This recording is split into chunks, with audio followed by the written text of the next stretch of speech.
Hello guys, ituturo ko sa inyo kung paano maglagay ng subtitle sa CapCut.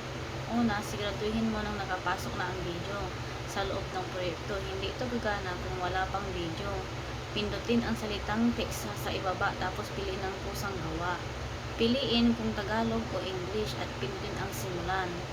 Kusa na itong gagawa ng nakasuot habang nagsasalita kayo. Tandaan guys, laging tignan at itama kung may mali at sa nakasulat.